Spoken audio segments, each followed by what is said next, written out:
অনেক ভিক্ষুক জিকির করতে করতে ভিক্ষা চেয়ে থাকেন, এই কাজটা ইসলামের দৃষ্টিতে জায়েজ আছে কিনা? খুব সুন্দর এবং দরকারি একটা প্রশ্ন।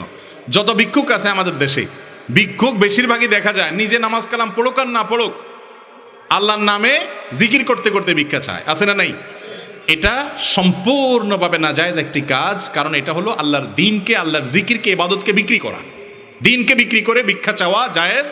এমনিতে ভিক্ষা চাওয়া ইসলামের দৃষ্টিতে কোনো প্রশংসনীয় কাজ না, মানুষের কাছে হাত পাতা ভালো জিনিস না।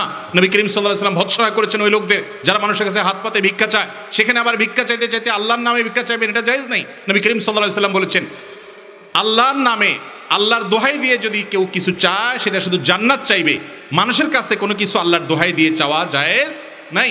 অন্য এক হাদিসে আসছে নবী করিম সাল্লাল্লাহু আলাইহি ওয়াসাল্লাম বলেছেন, আল্লাহর অভিশাপ, আল্লাহর লানত নাজিল হয় ওই ব্যক্তির উপরে যে ব্যক্তি আল্লাহর দোহাই দিয়ে মানুষের কাছে বিভিন্ন জিনিস চায়।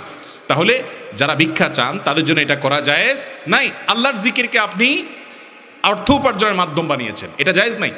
হ্যাঁ, কোনো ভিক্ষুক যদি এভাবে আপনার কাছে চায় আল্লাহ জিকির করতে করতে, তাহলে আপনি আল্লাহর নামের সম্মানার্থে তাকে ফিরিয়ে দিবেন না, কিছু না কিছু তাকে দেওয়ার চেষ্টা করবেন। ওয়াম্মা সাইলা ফালা তানহার, কেউ ভিক্ষা চাইলে নবী আল্লাহ তাআলার নির্দেশ হলো তাকে ধমক দিও না, আপনি তাকে সম্ভব হলে কিছু দিবেন, আর না দিতে পারলে না থাকলে আপনার কাছে নাই। কিন্তু যে চায় তার জন্য আল্লাহর জিকির করতে করতে চাওয়া, আল্লাহর নাম নিয়ে নিয়ে চাওয়া, এটা জায়েজ নাই।